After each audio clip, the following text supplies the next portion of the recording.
The Canterbury Tales, pages 48 through 58, starting at the break.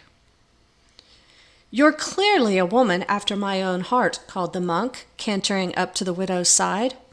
"I'm after nobody's heart, you rascally womanizer. I've won the hearts of 5 husbands, and that's enough to weary any woman.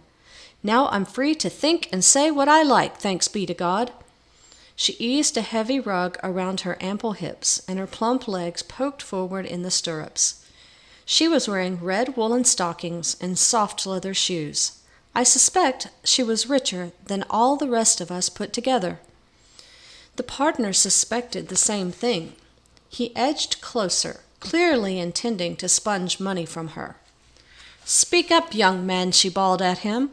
"Or is it young lady?" The partner was hardened to insults by years of scrounging. "I see your 5 husbands left you well provided for, madam. I dare say you could afford to pay for a glimpse of the treasures I've got in this bag of mine." "Provided for?" The widow was incensed. "I earned my bacon, I'll have you know, you long-haired gelding." The merchant told me later that she had earned her money in the weaving trade, her looms producing the best woolen cloth in Bath. "And as for your treasures," she was telling the partner, whose fawning grin was starting to droop, "no man of mine ever kept his treasures in a bag, nor did I ever pay to look at them. The only treasure a woman can give a man is to love him as a cat loves her kittens, with the ruff of her tongue. And the only treasure a man can bring a woman is, well, you all know what that is." "Oh, to be sure," said the monk, leering, "a kiss and a squeeze." The knight's son was shocked. "Really, sir? From a man of the church, too?" "Of course the lady didn't mean that." "Well, and what did I mean, Chuck?" asked the widow kindly. "The only treasures a man can bring a lady are his love and adoration," said the squire solemnly. She looked at him fondly, reached out and tousled his curly hair. "Bless you, son. Haven't you heard the old story? I'll tell you what a woman wants most from her man." The Wife of Bath's Tale, What Women Most Desire. In the old days of glory, when King Arthur's round table stood in Camelot, chivalrous knights sat and talked of love. Damsels embroidered tokens of love, squires composed love songs, and jousts were fought over love. Hardly a word was spoken that was not of love. Only when men and women met did they talk about the weather instead. "How blue the sky is, lady," a young man would say. "And how warm the breeze," she would reply. "And how is your mother?" he would ask. "Quite well, considering the weather," she would answer. Then he would bow, and she would smile, and they would go their separate ways. So it was at Camelot, until the hot-blooded Sir Salvio met one day with a lady in a wood. "How blue the sky is today," said the lady, smiling encouragingly. "Almost as blue as your lovely eyes, lady," he said. The lady blushed. "How prettily the water glistens in the brook." "Almost as sweet to taste as a kiss of your lips," said the knight, and he helped himself to a kiss.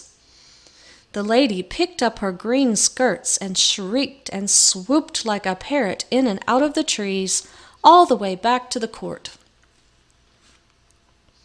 So the over-romantic knight was summoned before the assembly of the Round Table. "The most starless of knights," said King Arthur, "has cast his shadow over an honorable lady in the wood. What punishment should he suffer?" In one voice the knights cried, "Death! Cut off his head!" Sir Salvio was most dismayed, but he bowed low from the waist, and Arthur unsheathed his sword. "One last question," said the knight, straightening up again. "Perhaps the excellent Queen Guinevere can tell me what exactly did I do to offend the lady in the wood?" "What did you do?" exclaimed the queen. "You spoke of kisses when you should have been talking about the weather." "Ah, I see," Sir Salvio sighed and bowed from the waist again. "I don't think I understand women." The shadow of the sword touched his bare neck. The ladies of the court began to faint. Like swaths of corn behind a sickle, they fell daintily to the floor. The queen herself looked with regret on Sir Salvio. His hair was the color of powdered sage and as curly as the tendrils of a honeysuckle. "Well, well," she said, fluttering her hands, "since this young man seeks to understand women, let him answer this riddle. Let him tell me what women most desire, and he shall live." Arthur leaned wearily on his sword. "You have 1 year and a day, boy, in which to discover what women most desire." As Sir Salvio left the court, his knees trembled and his heart still pounded. What chance did he stand of answering the queen's riddle? What man can guess what a woman is thinking? What do women most desire? He pondered as his horse shambled along the country roads. Beauty, surely. But then he remembered money. Surely women wanted gold more than anything in the world. He passed a young farm girl on the road, arm in arm with a shepherd. "Tell me, good girl, what do you want most in this world, to be rich or to be beautiful?" The farm girl hung more heavily on the shepherd's arm and sighed. "Neither, sir. All I want is to be married." "Aha!" The knight took out a quill and wrote on the sleeve of his shirt. Then he turned back, thinking to take the answer to the queen at once. On the way, he passed a convent where nuns, as white as cannikins of milk in the morning sun, were tending a field of beans. "What that girl told me cannot be true," thought Sir Salvio with dismay. "So many women choose to live unmarried." Just then he passed a roadside shrine. In front of it, a woman was down on her knees, praying fervently. "Forgive me for interrupting your prayers," said Sir Salvio, "but what is it that you ask so earnestly of God?" The woman got painfully to her feet and took up her baskets again. "Only what every woman wants, I suppose," she said bitterly. "I want to have a baby." "Aha," he said, and noted her words on his sleeve. By sunset, there were 12 other notes written below it. Sir Salvio's heart sank lower and lower. Only one answer could be right. How was he to choose it from the rest? He fingered his bare neck and thought of the sword awaiting it. Further and further afield he traveled. Taking ship, he sailed to a hot and passionate country where gypsy women dressed in scarlet, and their dark skins sweated as they danced tarantellas under a tambourine moon. "What do women most want?" he asked a girl, as she whirled past his stirrup, tossing her lace-edged petticoats. "Fun, of course," cried the gypsy. "Fun and laughter and love and music and passion, and the clash of the moon and the spark of the stars, and to stay young forever." "Thank you very much." He could find no scrap of sleeve on which to write all her answers. On and on he traveled, through lands of ice, where women would not part their frozen lips to answer him, through wastelands where all the women wanted was the next meal for their children. Finally, time ran short, and he turned back to keep his appointment with the king's deadline. To be 1 day late at Camelot would dishonor him, for the other knights would think he was fearful of the sword's edge. So it was that he came to be riding at a gallop through the forests of Dean on the last day, when he saw an old crone boiling up water in a cauldron. "Old woman," he shouted out, "boil my shirt, for I have slept in it this past year, and today I must present myself before the Queen of England." He handed her the shirt on which he had scrawled the answer of every woman he had met. The old hag held up each sleeve in turn. "What's this, then?" she lisped through 2 black teeth. "Love, money, passion, power, beauty, children, long life, fame. These are the stuff of women's wishes." "Mind your own business, Weasley one, and boil the shirt. I am sick and tired of asking what women most desire." The shirt plunged into the cauldron, and the bubbles that rose gave strangely feminine sighs. "What women most desire? Oh, I can tell you that, lording, but my answer has a price. What I desire most is to marry a handsome knight with hair of just your color and curls of just your kind." If I were to tell you the answer, you would have to marry me." "I'd gladly marry even you, Dame Cockroach, for the sake of the right answer, but I've heard so many now that I dare say I've already heard yours from someone else." The old crone shrugged her humped shoulders and gave him back his shirt, dripping and steaming. "What women most desire is to have their own way in everything," she said. "Fine, fine," Sir Salvio galloped off, intent on keeping his appointment with the Queen. Knee to knee at the round table, the knights of King Arthur sat playing cards. The ladies sat talking of love among themselves. "I hardly expected to see you again, boys," said the king. The woman's chatter subsided. The knights at the table turned to listen. "And have you found an answer to my riddle?" asked the queen. Sir Salvio knelt and kissed the hem of her robe. "Madam, I have 1,000. Then he searched his shirt sleeves for just one that might save his life. But the shining whiteness of the linen almost blinded him, and just as the sleeves were clean of words, so was his memory a blank. The only answer he could recollect was the last one he had been told.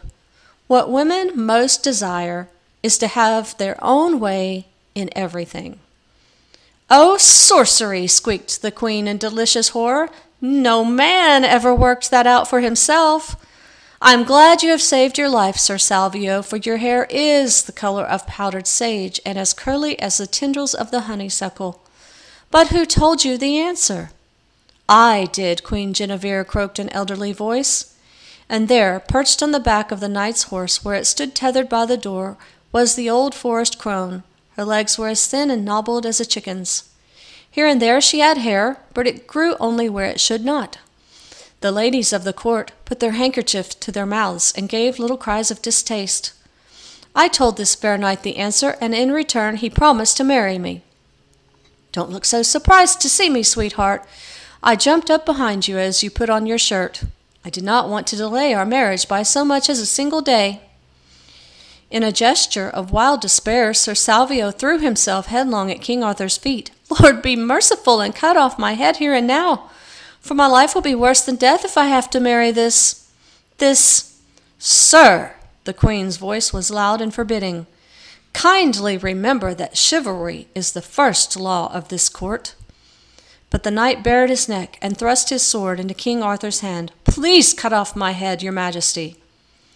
Like a monstrous land crab, half in and half out of its skin, the hag limped forward. "Nay, for that would deprive me of my reward.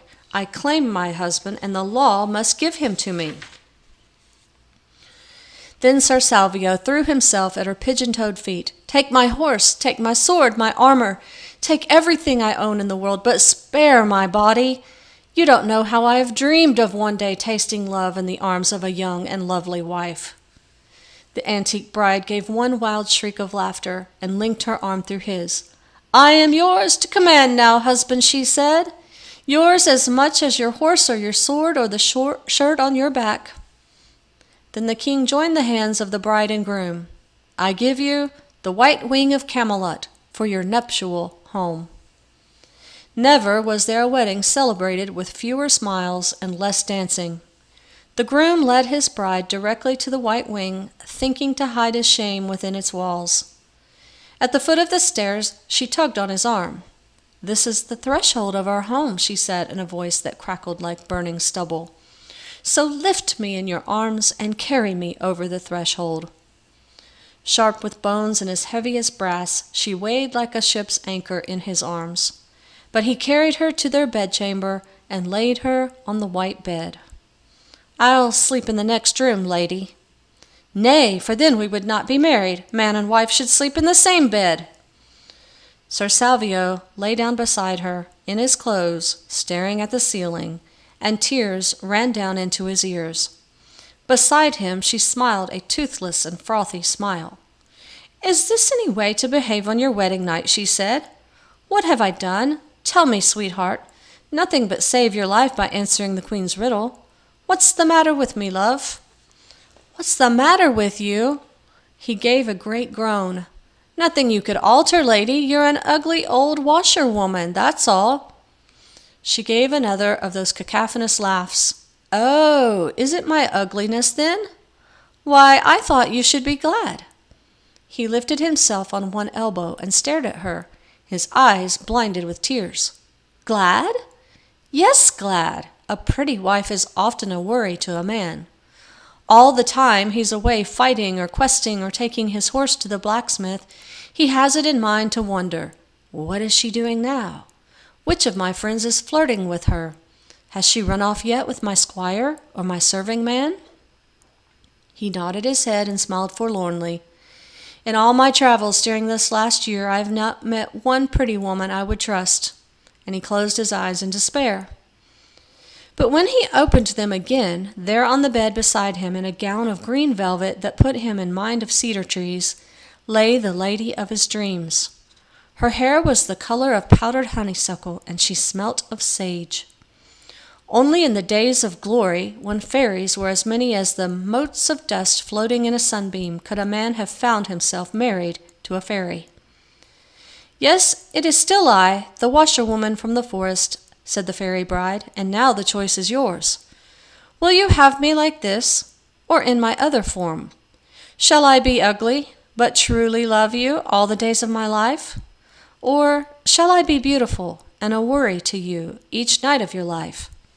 Shall I be waiting here for you every evening, bent and crooked, but loving and loyal? Or shall I be beautiful when I hang on your arm in the gardens and in the great moot hall, when there are other eyes to wink at me? Come on, decide now and never speak of it again." In all his travels he had never seen so lovely a lady. Sir Salvio breathed in to claim her beauty. Yes, yes, he would have her be beautiful. Then he suddenly thought of the white sleep he would lose lying in the white wing of Camelot while his wife was dancing the night away with other men. He thought of how the bright light of her beauty would show up all the lines and wrinkles of his own old age, and she would tire of him. And he thought of the evil of owning a lovely wife without owning her love. "Lady Fairy and wife of my life," he said at last, "since I learned today what women most desire, I know that you, not I, must choose. Be beautiful or be good, it shall be as you desire." The fairy gave one wild whoop of laughter and put her arms around his neck.